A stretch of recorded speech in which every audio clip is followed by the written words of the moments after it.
All right, well, I'll go ahead and get us started. We'll probably have a couple more coming in the next couple minutes, but I want to be cognizant of everybody's time. Welcome, everybody, to Food and Mood. This is a discussion on nutrition, mental health, and heart health. I'm Jeremy Waller. I'm the Marketing Outreach Manager for the behavioral health nonprofit IMPOWER. And we're very excited today to be co-hosting with some very special people from IMPOWER and from the American Heart Association. So we're going to run for about an hour today. Our presentation is probably going to go for maybe 30, 40 minutes. And then at the end, we'll have a session where everybody can ask questions. If you have questions during the presentation, feel free to put them in the chat. We'll go back to them, at the Q&A time. But really appreciate everybody jumping on. We're going to have some resources at the end of this that we'll provide via the chat and through some other means as well. But I'm going to go ahead real quick and introduce our two speakers and then hand it on over to them. First off, with IMPOWER, we have Lori Pars. She is a licensed outpatient teletherapist and a certified mental health integrative medicine provider. She's also a licensed mental health counselor and has her MA. And then Jimmy Clarity is with the American Heart Association, and he's their Senior Director of Health Strategies. So I want to thank both these guys for jumping on. And I think Lori's going to start us off today, and we're going to jump right on into the discussion. All right, thank you so much, Jeremy. I say good morning, everybody, but it's not morning anymore. It's past nighttime. Good evening, everybody, and thank you for joining us. So I'm going to go ahead and share my screen and get started. Give me 1 second.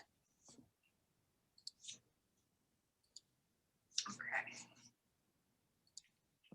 All right, so here we are.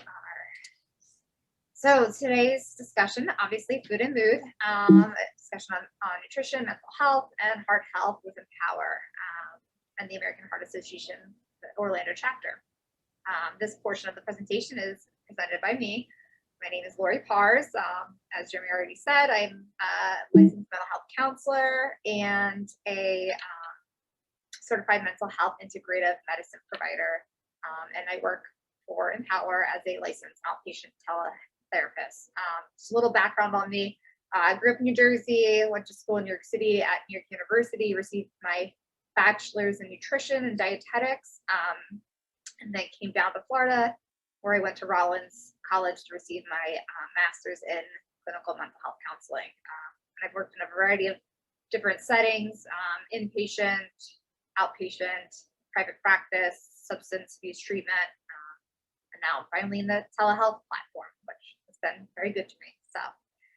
So we're gonna get started. Oops. Right, figure out how to use PowerPoint. Okay, so food and mood. What's the link? Beautiful rainbow picture, colorful, delicious food. And just like our cars, so quote, just like our cars are meant to process a certain kind of fuel, so are our bodies meant to process according to our biochemical uniqueness. So each one of us possess very unique genetic material, biochemical and nutritional needs. So therefore, there is no one right diet for all of us.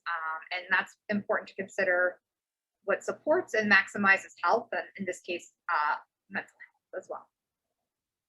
So food and nourishment, kind of the basics, the 101 of nutrition. So for those that don't know, again, this is very kind of elementary stuff, but just worth going over. Food is made up of carbohydrates, proteins, fats, water, vitamins, and minerals. Digestion breaks down these foods into smaller particles so that they can be absorbed in the bloodstream and used throughout the body. Digestion releases these nutrients in the food so that the body utilizes them. This process takes place in the GI tract, called the second brain, which is the kind of this newer term that's come out, or more recently, I should say. You've all heard of this. You might even said it yourself. I feel something in my gut, or trust your gut. So it kind of gives that meaning to our brain is, we think with both our brain and also maybe our gut as well. And there's a lot of merit to that. Butterflies in your stomach. So we think a little bit more than just our brain, So the gut is a big powerhouse as well. And Okay, so the example, under stress, one may not chew food and help the body break it down. So in this example, this is kind of emphasizing where somebody in a stressful situation may, of course, not chew food thoroughly, thus causing automatically kind of the stress wreaking havoc on the digestive system, because it is, you're not chewing the food properly, and then therefore not sending proper signals to the body to help the food digest properly throughout. And the reason why chewing food slowly is important and not just kind of swallowing it as a whole is because chewing produces hydrochloric acid, kind of a big name, but it aids in production of digestion. So without that, food can't be properly digested. So this is kind of the basics of, again, the beginning process of digestion. So if you miss that part, you're already setting yourself up for, some kind of disruptive process in the digestion system. To continue on here, proteins, fats, and carbs work together to support the brain. Sugar, glucose, amino acids, and fats lubricate and ease connection at the synapses. This is where neurotransmitters are released. You might have heard of this word before. Neurotransmitters are chemicals released in the brain. A couple of the most common ones are serotonin, a couple of these ones, dopamine, adrenaline, oxytocin. These are all, again, neurotransmitters. An example, so too much or too little of different kinds of nutrients creates imbalances and create a negative effect on mood and cognitive function. For example, coffee. So too little, or just the right amount. That actually phrased a little bit wrong. So just the right amount can increase dopamine, which is a feel-good chemical, improve focus, attention. On the other hand, too much coffee can also deplete GABA, which is another neurotransmitter. GABA is in charge of inhibiting activity in the nervous system. So when you deplete it, you're actually increasing activity in the nervous system. So kind of counteracting the process there. So which will induce anxiety and also potentially insomnia. And so that's why it's recommended people with anxiety to perhaps reduce or eliminate caffeine, because it will ramp up anxiety and cause sleep issues. So I don't drink coffee before bed, or hopefully not. So exploring mental health and nutrition. Here's some questions you can assess for yourself, ask yourself and explore these questions, or perhaps with potential clients or people you work with. And I am a big fan of this little graphic over here. Enough about your childhood, let's talk about your diet. While childhood is definitely important in therapy, diet is equally, as we're learning, just as important. So just some questions to kind of get you thinking is, which foods make you feel great? What foods make you feel poorly? Do you use foods to alter your consciousness? How many meals are you preparing? How many meals a week are fast food? Are you skipping meals intentionally, unintentionally? How much time passes between meals and snacks? And the goal of these questions really is to help bridge the gap between the dissociation between eating behaviors or nutritional intake and mental health. So it helps to explore the physical as well as the emotional symptoms as well. So, for example, how do you feel after eating a heavy carbohydrate breakfast? Pancakes, and, French toast, it's all good and great. Do you feel a little sleepy, a little tired, maybe a little down afterwards? Thanksgiving, big holiday celebration. How are you feeling afterwards? Sure, turkey's got tryptophan in it, and that can make you tired, but there's more to it. Are you eating a lot of sugary desserts? Is that contributing to that, that sleepy feeling? So these are just different questions to kind of help, again, bridge that gap between, the physical and the emotional. So a little bit more in depth, going into mental health and nutrition itself. So diet influences numerous aspects of health: weight, athletic performance, and of course, risk of chronic diseases, heart disease, type 2 diabetes, obesity, the list goes on. This is hopefully pretty common knowledge. Mood follows food. So if you improve digestion, you improve mental health. As we mentioned, or as I mentioned earlier, the gut is the second brain. So if you work to improve your digestion and nutritional status, you will improve your mental health. And it's kind of referred to as the missing link to mental health. So that's obviously important. Trauma and ACE, which is also known as adverse childhood events. So, trauma during childhood, or, just a different name for those kinds of things, abuse or what have you, can affect attitudes during mealtime, food choices, and ability to engage in nutritional self-care. As I said before, stress wreaks havoc on the GI system. And so you're already, starting with that disruptive process of the absorption of nutrients and perhaps what you're even eating. So here's just some kind of common myths, things I've come across in my own work, and just things I've heard, and just common misconceptions. So fat is not the cause of heart disease. While trans fat is dangerous for mental health, that's been fairly long-term knowledge at this point. The quality of fat is the most important part. And fat is essential for absorption of nutrients and brain health. So no one should be eliminating, unless otherwise indicated by a doctor or a medical professional, should not be eliminating fat. It is essential, and quality is important. And so the three best types of fats are saturated, monounsaturated, and polyunsaturated. I can give you some examples of those types of fats later on in the presentation if you have specific questions, or you could use Google, which I'm sure you all know how to use, but I'd be happy to explain them or provide those examples. Carbohydrates are not the enemy. They help to regulate fat metabolism and generate energy. A lot of times people want to exnate carbohydrates out of their diet. Carbohydrates are important for various reasons, partly because they contain fiber. Fiber helps to counteract constipation. And this helps sweep out waste, when you have a bowel movement. Sweeps out waste and toxins. This is essential to a healthy colon and ultimately mental health. And it's that whole north to south process. From the moment you take a bite of food to the moment you are, sorry if you're about to eat dinner, but eliminating it. And then something else to consider is, a bowel movement should be happening at least once a day. So that's something else to consider. If you're not, you're building up toxins in your gut or your colon. The third myth here is meat is not harmful. This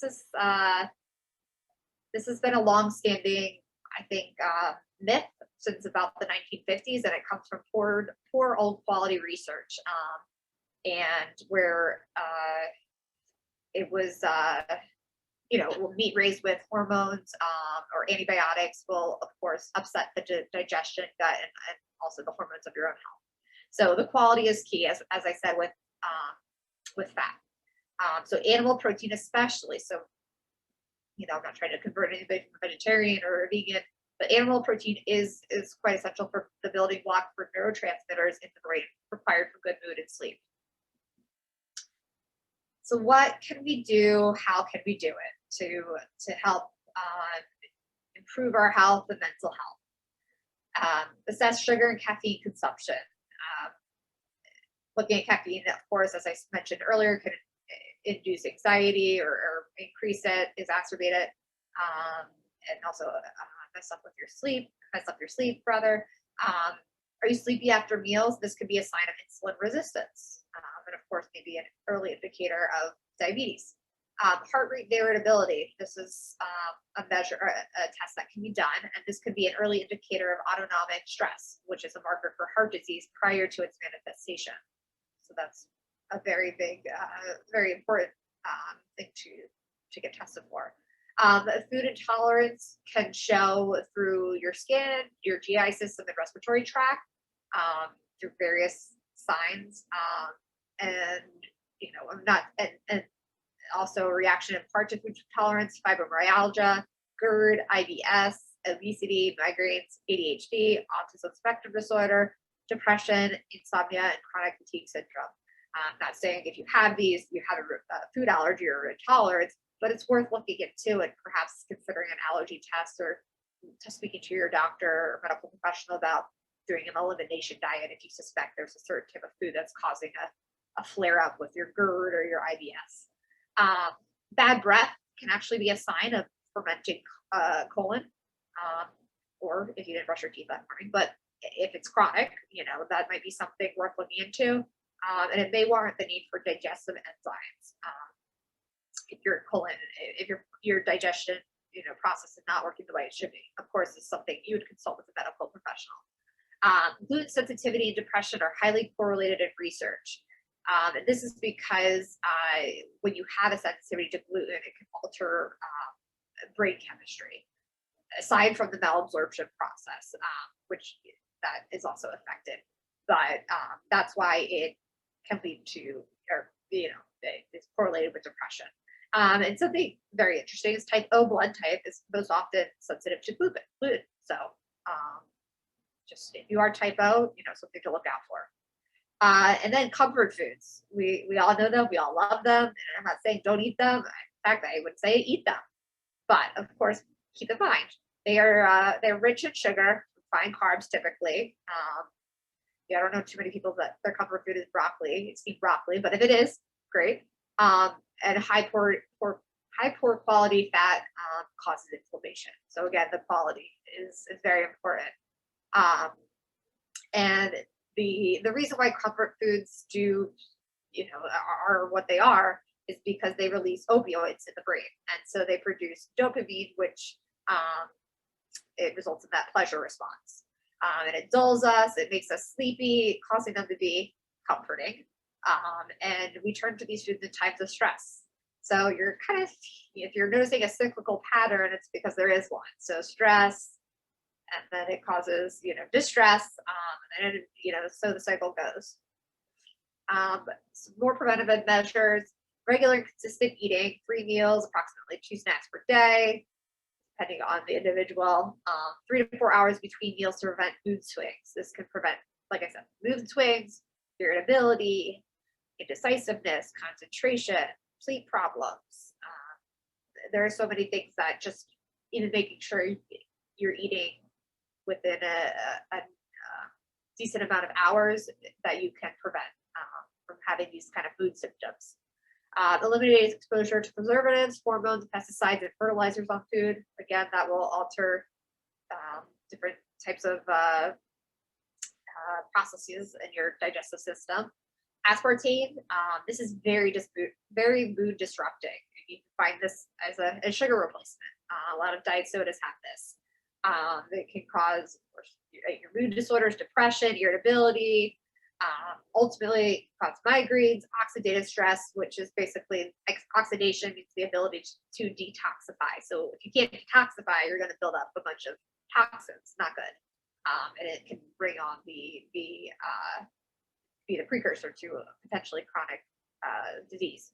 So diabetes, seizures, blindness, obesity, neurological disorders, carcinogens, and especially people with those with individuals with type 2 diabetes that still use artificial ingredients. This can be very dangerous. You want to avoid hydrogenated and partially hydrogenated products. This is linked to impaired immune function, liver damage, impaired reproductive health, lung damage, digestive disorders, learning delays, weight gain, neurological problems. This all causes inflammation leading to depression and pain. Leading to depression and pain, which of course we don't want. Probiotics, you might have heard of these before. They are great for gut health. They're also being called psychobiotics as of recently. They increase GABA, that neurotransmitter I mentioned earlier, which is connected to anxiolytic health. So this is healthy for your gut, but it's also healthy for your mental health.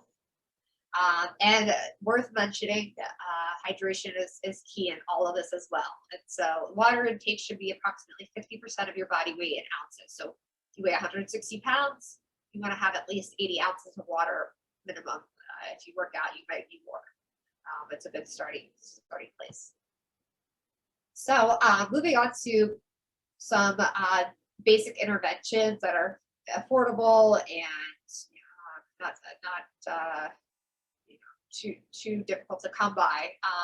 And one of the biggest messages and the takeaways is food is medicine, your kitchen is your pharmacy. So if you can think of it that way, you don't need a pill necessarily to solve your mental health issues. Sometimes maybe you just need a good nourishing meal. And so of course, there's obviously different extents to that. So like I was saying, 3 best types of fats, saturated, monounsaturated, polyunsaturated. So some saturated types of fats would be your butter, coconut, chickens and turkey, lard from pigs. Monounsaturated, your avocados, olives, olive oil in raw form. Make sure it's in a dark can or a dark bottle because it will, the exposure to light will kind of decrease the quality of it. This can be medicinal for gallbladder because it's high in chlorophyll, so it's green. It's got that green content, and that detoxifies the intestinal tract. So lots of multi-beneficial things coming from the monounsaturated fats. Polyunsaturated fats, nuts, seeds, leafy greens, fatty fish, salmon, tuna, etc. Low in saturated fat and cholesterol free and contain omega-3 and 6. So all good stuff. You can plan meals by writing grocery lists in advance. Will save money and time.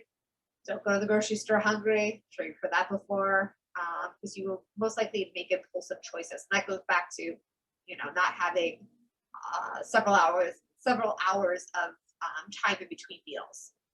Maybe bring a snack to have while you're at the store. That will keep you from impulsively buying, Oreos that you're going to, sit and, eat the whole bag later. Nothing wrong with Oreos, by the way, just in moderation.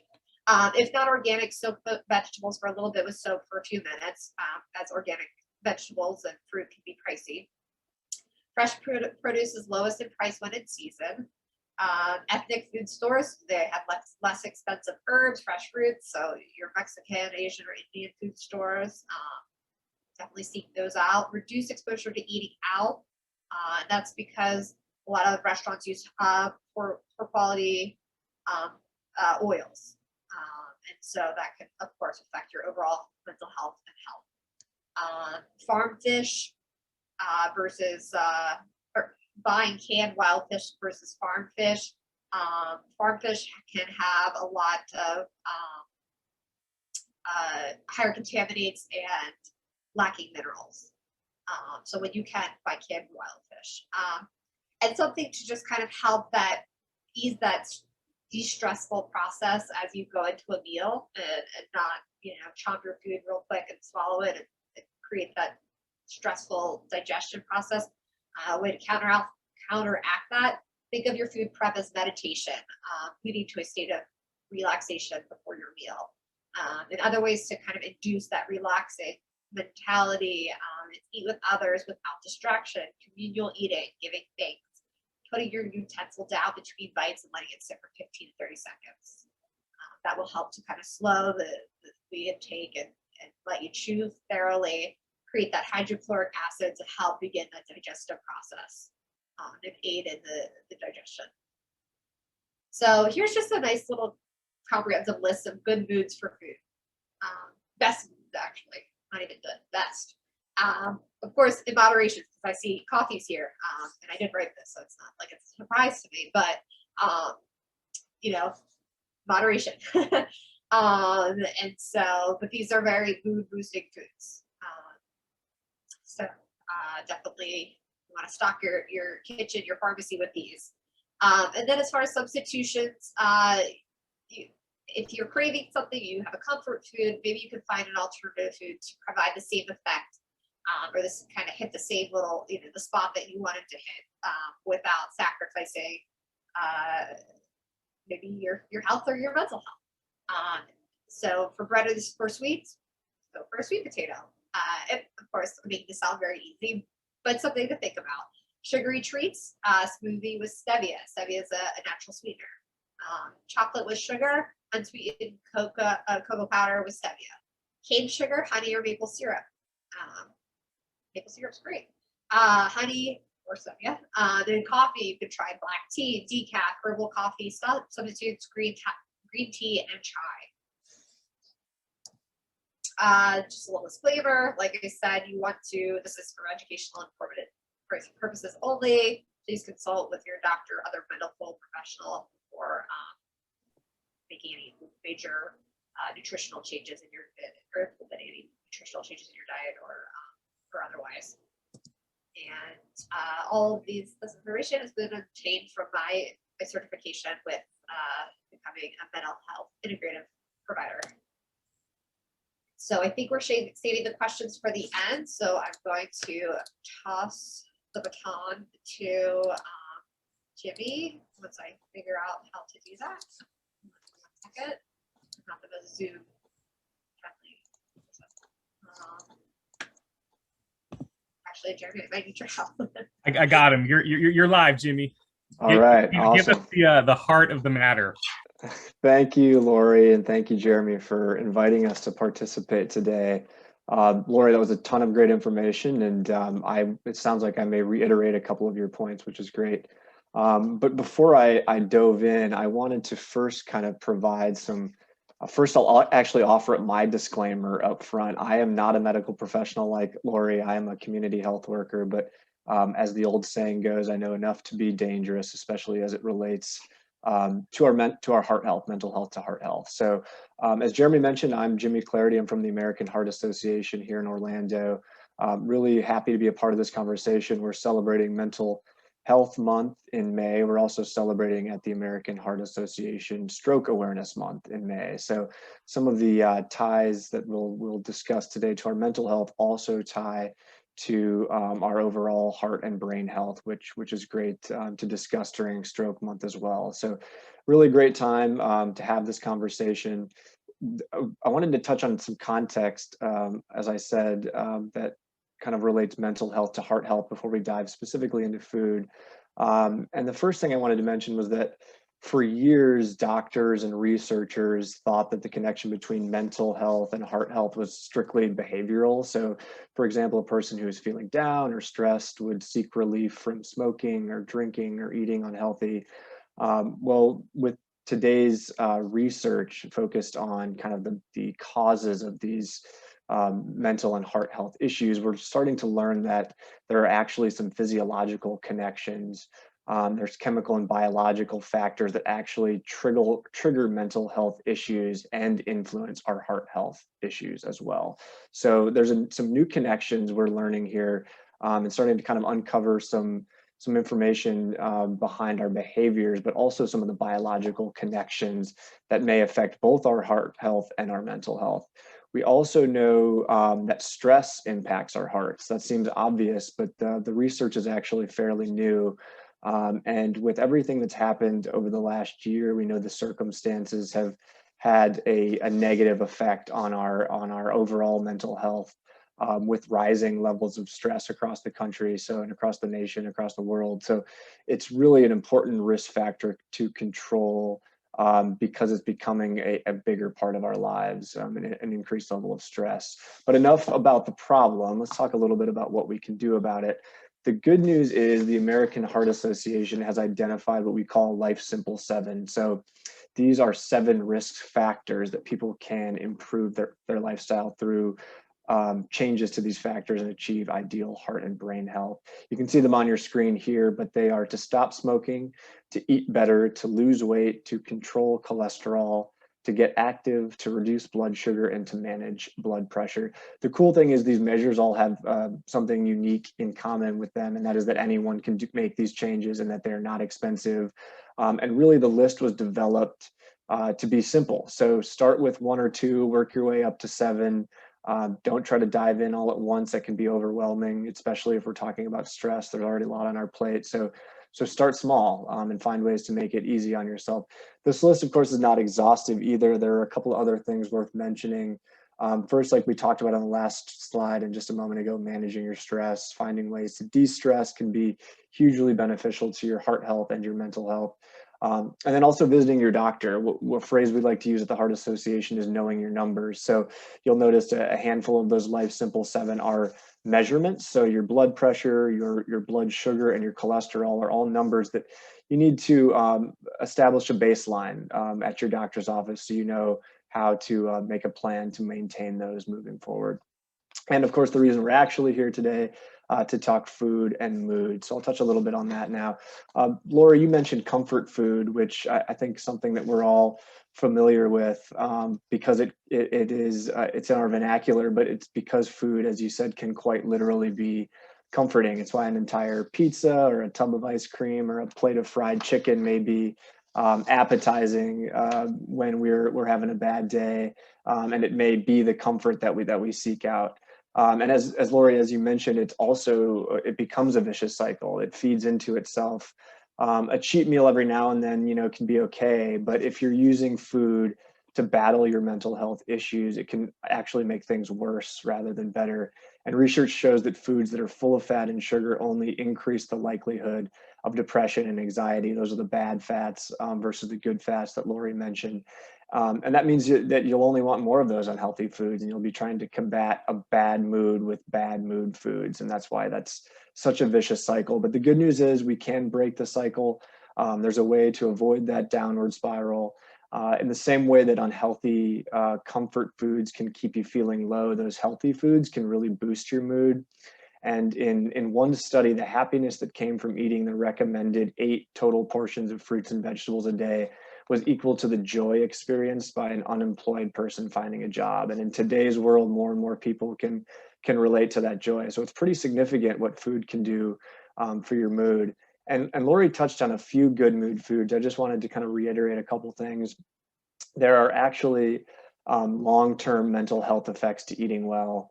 And research has shown that healthy choices like the Mediterranean diet, which we can provide a link to in the chat box, which is essentially just full of fruits, vegetables, whole grains, lean proteins, can really help stabilize mood and improve mood long term.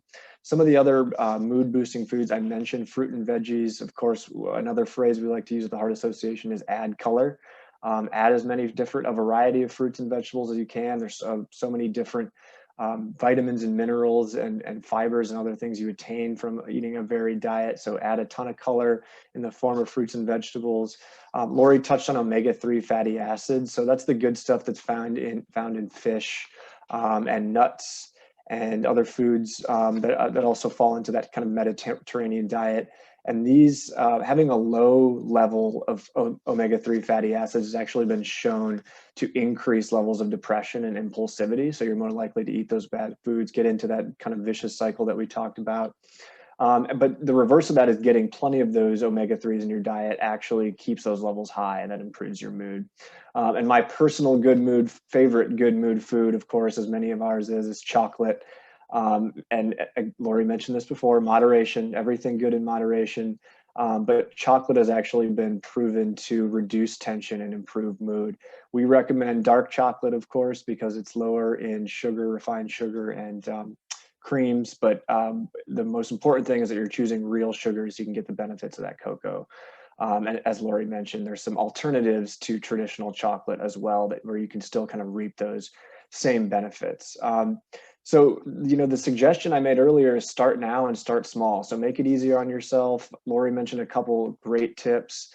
One I'd like to reiterate is just making sure you have those snacks, those healthy snacks and foods convenient and available.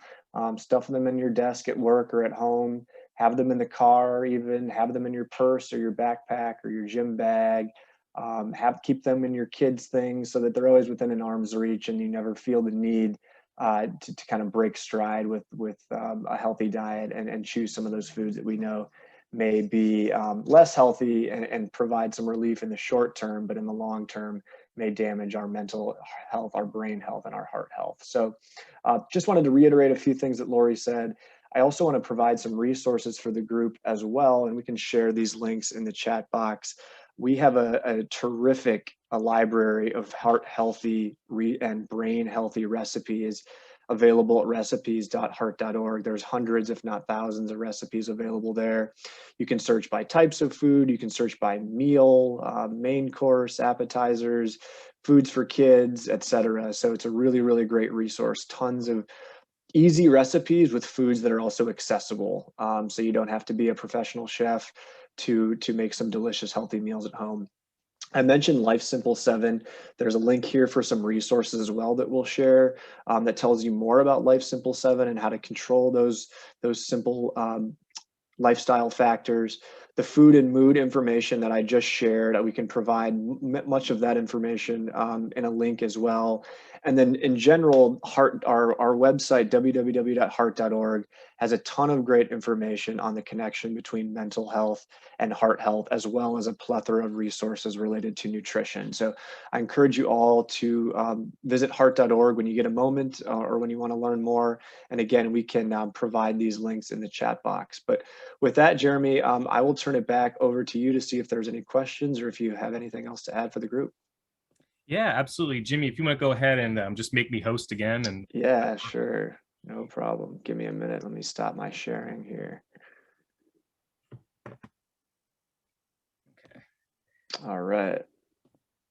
Let me know if you can get on. I'm back. No, Jimmy, Lori, so appreciate it. And I think, you know, this is something that everybody on the call struggles with. I think the three of us certainly included. And before we jump into the Q&A in a second, I want to hit the participants here just with some rhetorical questions. You know, how many of you worked through lunch today? You know, how many just had a cup of coffee for breakfast and sped out the door? We're getting towards dinner time. How many of us, and I'm kind of grinning as I say this, are gonna log on to DoorDash, put in an order at our favorite fast food place and have it dropped off at the door? You know, it's tough, right? We go to a lot of different functions and it always seems like someone's putting some tempting food in our face. You know, it's difficult, but I think again, those small incremental steps, just equipping yourself with the knowledge necessary to kind of just make better small decisions one at a time. I already shared some resources that we have, and I shared Jimmy's resources as well in the chat down here with the links. Definitely check those out. We're also going to be posting them on IMPOWER's social media channels tomorrow, so if you can also access them there. And as Jimmy was saying, the same goes for the Heart Association and with IMPOWER. You know, all this is on our website as well.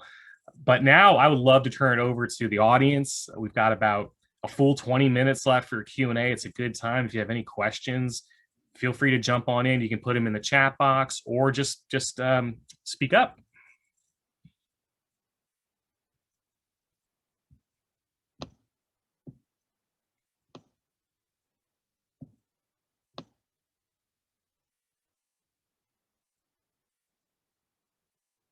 You're welcome, Sarah. So we got a question here from Rick. What are the good proteins for mental health?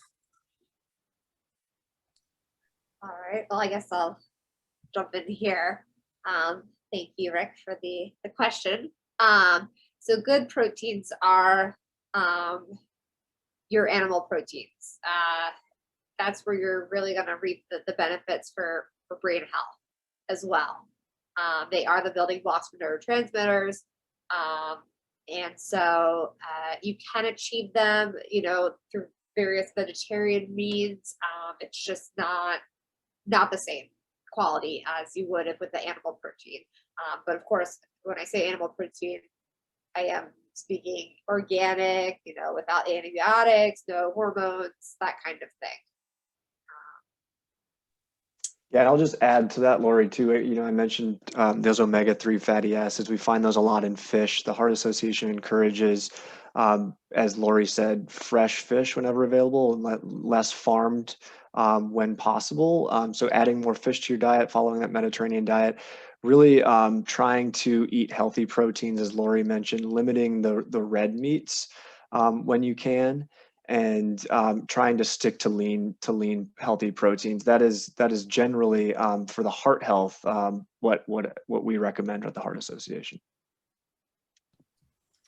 And then it looks like we got another question here. And Rick, if we didn't answer it, just feel free to let us know.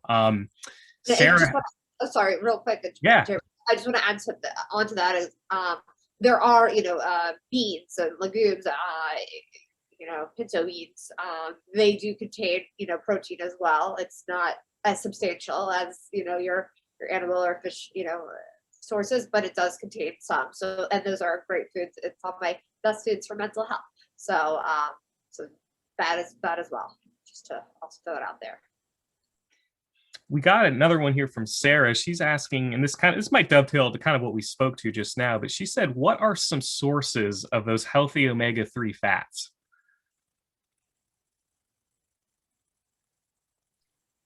All right. So, okay. Hi, Heather. Thank you for the question. So this might be a little bit, again, while I do have my bachelor's in nutrition dietetics, I am not a dietitian. So, of course, don't want to, well, first off, not only do I not necessarily have the specific knowledge, I don't want to step on people's toes and go in the wrong, step over to the wrong territory.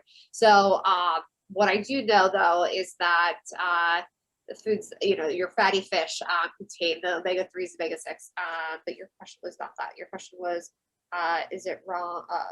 Problem with you balance? That I can't, that I would have to look into. That I would have to look into. But your essential fatty acids do need to be obtained from food. So the omega-3 and omega-6 and the what's it called, the arachidonic acid. But it's a great question. I'm not sure, actually, to be quite honest, because that's not really my expertise. But I don't know, maybe if you could speak to that.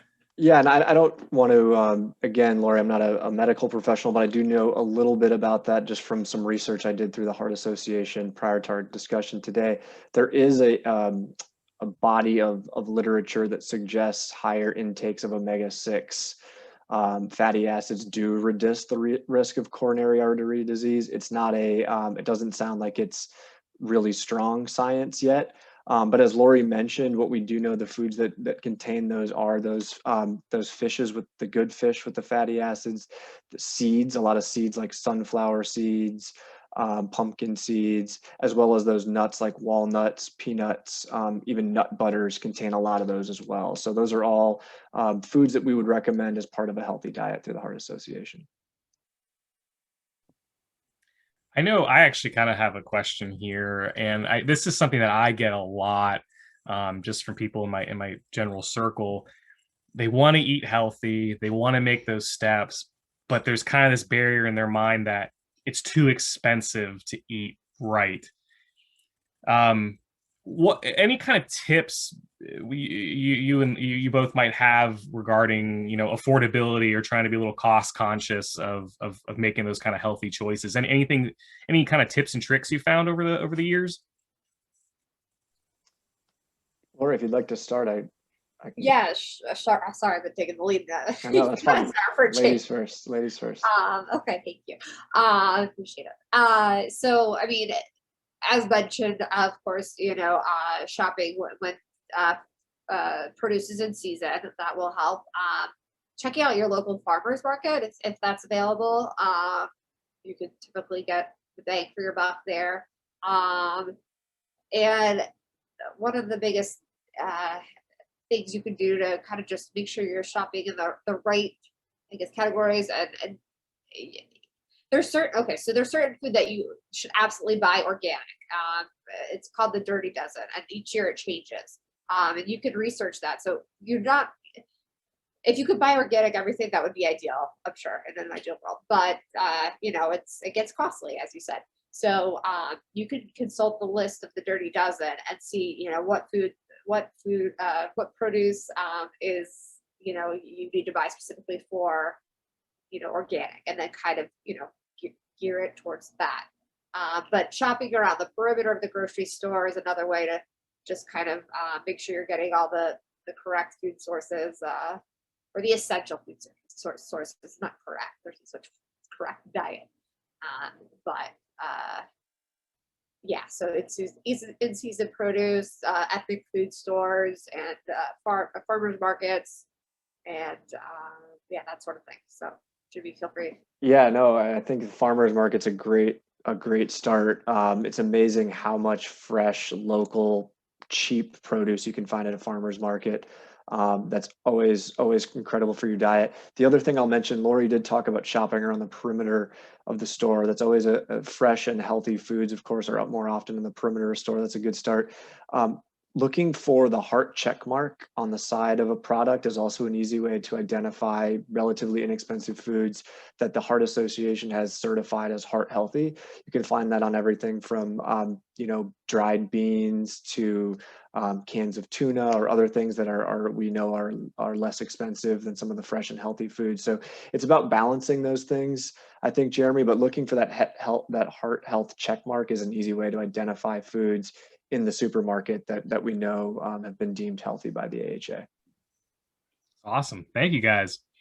Yeah. And also I'll recommend recipes. I'll plug recipes.heart.org again as well, because there are a ton of recipes on that link that utilize foods that are accessible and inexpensive. So take a look at that as well. Awesome. Well, we got about 10 minutes left. Any other questions or things on people's minds? Anything? I just want to say I saw Rick posted earlier, hard to make time to eat healthy. So just wanted to comment on that. What I've seen with people that are successful with eating healthier is food prepping, designating a day, maybe a Sunday, depending on your work schedule, a day where you're not working, prior to the work week, food prepping in advance and pre-portioning out what you might have, for your meals. And it doesn't have to be, time consuming, and it actually save you less time, throughout the week. And it can also be a very relaxing activity. You could make it fun, put on some music, make it something you look forward to and not dread. And it could be, your weekly routine. So that would be my suggestion, kind of prep ahead. Yeah, and keeping those foods just on hand makes it a lot easier too, Rick. So having, not having to go out and look for healthy foods, having them easily accessible within an arm's reach, so to speak, that also makes it a lot easier. And that kind of goes into the prep that Lori talked about as well. And it looks like we have another question here. Heather is asking, once plaque has built up in your arteries, is there a way to reduce it prior to surgery? That sounds like a Jimmy question. Well, again, I'll play my I'm not a medical expert card here, Jeremy. But what I can say is that we know that taking those Life Simple 7 steps can help reduce your chance of having atherosclerosis, so those hardened arteries. So I would say, first of all, look at Life Simple 7, utilize that list as sort of a guide, both preventatively and we know moving forward for heart disease and stroke patients that have an existing condition. Those same recommendations apply to improving their health as well. So I would look toward Life Simple 7 as my first step. And again, I'm not medical either, but we just need to wear t-shirts or something. But yeah, just going off what Jimmy said, that as long as you're cleared medically, I think you can go forward and implement a lot of these basic interventions, as a preventative, also to keep it from getting worsened. It's definitely not going to hurt you, like, as long as it's cleared by medical. It's not going to hurt you by implementing these different healthier methods. So it can potentially help you and maybe even reverse some of your issues. And probably, and I'm definitely not, like I said, I'm the marketing outreach manager, so I'm definitely not a medical professional. But I mean, I think at least in my personal life, there's something to be said too about just getting routine blood work done. Know your numbers too. Just be aware of things. It doesn't take that much time, and can definitely go a long way, as Jimmy and Lori have spoken to a lot this evening. Prevention, right? Take care of something before it becomes a problem. Absolutely. We always say, Jeremy, I've thrown a lot of AHA slogans out today, but the evidence shows that 80% of heart disease is preventable. And the other 20%, there's a chance it can be managed through interventions, medications, et cetera. So there are a lot of options, so to speak, to help reduce the risk and also to help improve your current health as it relates to your brain and your heart as well. And to kind of go to the mental health aspect of this is, of course, childhood of adverse childhood events, trauma. We can't necessarily prevent that, but we can manage the same way, you manage diabetes or, another disease. You can manage or, improve your condition by, doing various, implementing various things that would help you, such as your diet and, physical activity and things like that, that can help to reduce symptomology. Well, guys, we're getting a little close to 6. I'll give us a chance for, no, you're welcome, Rick. Absolutely. Thank you. Thanks, Becky. Yeah. I'll go ahead and just kind of slowly wrap us up. If we've got any more questions, feel free to let us know. We got a few more minutes. Want to thank everybody for jumping on. We know it can be a little hard at 5 o'clock in the afternoon, and we know a lot of us are Zoom fatigued as it is, but we definitely appreciate it. We had a good attendance here, and want to also do a little plug again for IMPOWER's Mental Health Awareness Month. We have another presentation, same time, same place, Thursday with ClinCloud Clinical Research. We're going to be discussing mindfulness. Really interesting topic. A lot more of that topic than people might initially think. We're going to go kind of deep into that, explore that a bit. Definitely a pertinent topic with all the things going on right now. So encourage you to check that out. You can find info on our website about that. If you have anyone that wants to attend, feel free to let them know. Again, we shared the resources in the chat here. We're going to share them on our social channels tomorrow. The Heart Association is probably going to share those as well. So there'll be plenty of ways to find them. You can both access our websites for that. I'm going to right now, before we end, put my email, there it is, into the chat box. Just misspelled it twice. There you go. You can figure it out. But that, copy that. If you have any questions, by all means, let me know. If you want to find out more about some of the resources that we have at IMPOWER, please let us know. We served over 9,000 people last year with behavioral health services, much of that outpatient telehealth, counseling, and psychiatry. And also, if you want to get in touch with the Heart Association, these guys are experts in their field. They're good at what they do. They're globally recognized brands. So definitely heart questions, stroke questions, definitely check them out. They have a lot of good resources. So definitely want to thank them as well for coming alongside us this month and helping present. And with that, I will, I'm going to stay around till 6. I'll be here for 5 more minutes. I'll definitely stick around, but if there's any other final questions, but you're welcome, Judy. Thank you. But yeah, y'all are dismissed, as they used to say at school. If you want to hang around a little bit, that's fine too. And again, we definitely thank you for joining us. Thanks for having us, Jeremy, and thanks everyone for attending. Yes, likewise. Thank you, Jeremy, and thank you all for joining. Hope you learned something and took something away from today.